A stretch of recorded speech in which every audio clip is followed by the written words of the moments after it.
Hello everyone. आज हम लोगों का जो टॉपिक रहने वाला है वो बेसिकली आप लोग समझ ही गए होंगे थंबनेल से।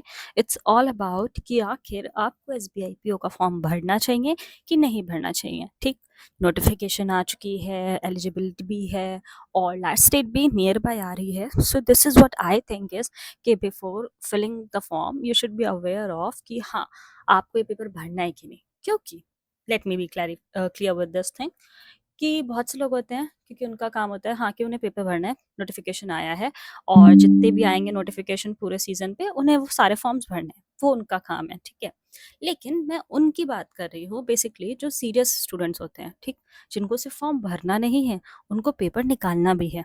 तो उनकी स्टोरी एक डिफरेंट एंगल पे जाती है। तो आज हम लोग बेसिकली उस एंगल को देखते हुए डिसाइड करेंगे कि आखिर क्या आप प्रिपेयर्ड हो फॉर्म भरने के लिए या स्टिल अभी आपको मेहनत की ज़रूरत है। हाँ, मैं जानती हूँ ऑफ कोर्स कि फॉर्म भरने में कुछ नहीं जाता। ऑफ कोर्स थोड़ी-सी फीस जाने वाली है और थोड़ा-सा एक हेक्टिक शेड्यूल भी जाता है टू बी ऑनेस्ट अगर मैं देखूँ तो, क्योंकि आपको एग्ज़ाम देने जाना होता है and all that is a big thing. ठीक है? कुछ लोगों के लिए नहीं होगा तो ऑफ कोर्स वो फॉर्म भर सकते हैं, उन्हें वीडियो देखने की ज़रूरत नहीं पड़ेगी। बट कुछ लोग लेज़ी भी होते हैं एंड कुछ लोग सीरियस भी होते हैं, तो उनके लिए ये वीडियो ज़रूरी हो सकता है। ठीक?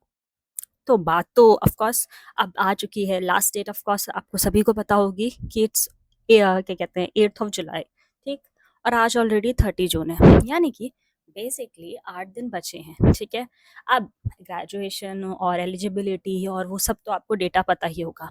सीधे हम लोग आते हैं अपने टॉपिक पे। ठीक, तो हमारा जो पहला टारगेट होने वाला है वो है हमारा प्री का एग्जाम। ठीक, अब लेकिन इसमें एक छोटा सा लूप है। वो क्या है?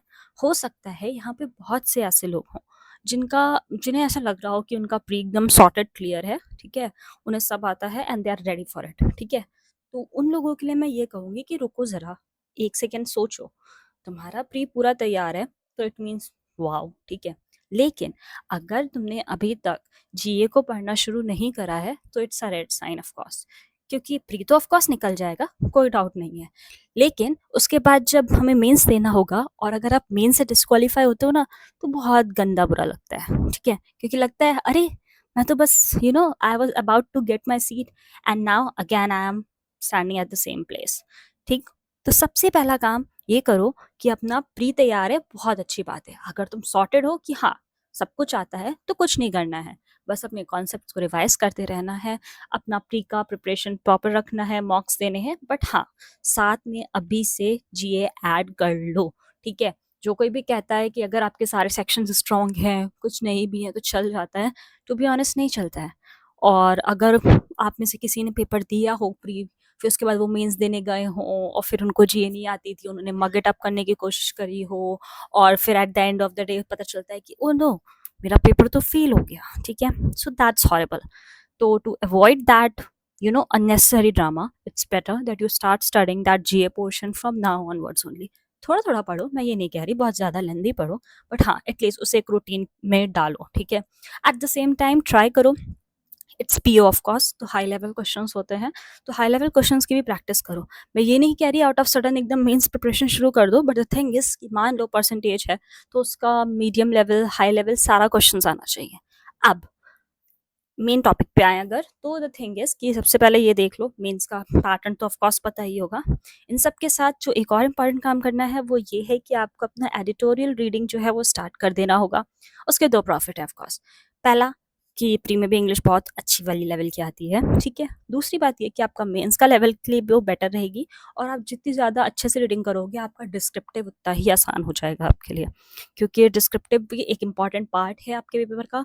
और at the end of the day जब आपका फर्दर के राउंड्स होंगे जैसे कि इंटरव्यू जीडी ये सब होता है, तो उसमें आपको हेल्प मिलेगी।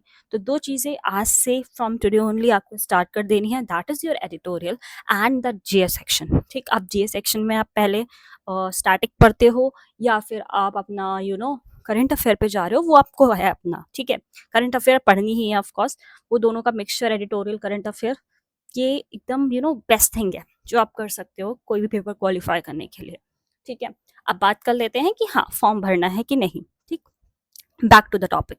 सो अगर आप मॉक्स दे रहे हो और आपकी एक्यूरेसी 100% है, सुनना ध्यान से, अगर आप मॉक्स दे रहे हैं कॉन्जिक्यूटिव और आपकी एक्यूरेसी 100% है, तो फिर आप फॉर्म भर सकते हो। कौन सा सेफर स्कोर रहेंगे? तो सेफर स्कोर जैसा कुछ नहीं होता है। एक्चुअली इन्वायरमेंट के हिसाब से टाइम टू टाइम मॉक के लेवल पे आपके वैरी करती हैं चीज़ें, बट स्टिल मैं ऐसा समझ के चल रही हूँ कि अगर आप 60 टू 70 क्वेश्चंस अटेम्प्ट कर ले रहे हो, ठीक है, थोड़ा बहुत गलत होता है कभी-कभी, सारे मार्क्स की बात कर रही हूँ। तो अगर आप 60 टू 70 तक जा रहे हो विद एक्यूरेसी, तो आपके लिए पेपर ऑन है, ठीक है? आपको सब एकदम सॉर्टेड रख के क्लियर करके पेपर चलना है, जिसमें आपका प्री भी निकलेगा एंड आपको ऑफ कोर्स मेंस भी फेस करना है, तो उस हिसाब से काम करो। इफ यू आर समवन जो बिगिनर है, ठीक है? जिसने अभी इसी साल से प्रिपरेशन शुरू करी है या ये उनका फर्स्ट पेपर होने वाला है, उनके लिए सजेशन ये है कि वो फॉर्म भर सकते हैं बिकॉज़ ऑफ कोर्स उनका फर्स्ट पेपर होने वाला है। तो एक फ़ैमिलियरिटी आ जाती है, ठीक है? तो जो आगे के पेपर हैं उसमें यू विल फ़ील फ़ैमिलियर और वो आपके लिए सॉर्टेड ईज़ी हो जाएगा। Now come the third one, जिन्होंने कभी पढ़ा फिर नहीं पढ़ा, फॉर्म भरा फिर उसके बाद छोड़ दिया एंड ये जो गैप-गैप वाला सीन होता है ना, अगर आप ये ड्रामा कर रहे थे, सो प्लीज़ मत ही भरो यार, क्या करोगे? बाकी अगर तुम्हारा मन है तो तुम भर भी सकते हो, बट मेरा सजेशन तो ये है कि जस्ट लेट इट बी। पहले फ़ोकस हो जाओ आराम से एंड देन फॉर्म्स भरो। हाँ, बैकअप में चाहते हो, अगर यू आर कॉन्फिडेंट कि फॉर नेक्स्ट 1 और 2 मंथ जो भी लेफ्ट है फॉर पेपर, उसमें आप एकदम डैम सीरियस हो सकते हो, तो of course go for it, form भर सकते हैं आप। At the end of the day it's all about personal choices कि किसी को फॉर्म भरना है कि नहीं भरना है, बट या आई एक्सपेक्टेड कि मुझे अपना ओपिनियन देना चाहिए, so I give that. And let me remind you, last date 8 जुलाई है, so all the best guys. और कोई डाउट आ रहा हो, so you guys can ask me in the comment section. Thanks for watching. Bye bye. And yeah, don't forget to subscribe.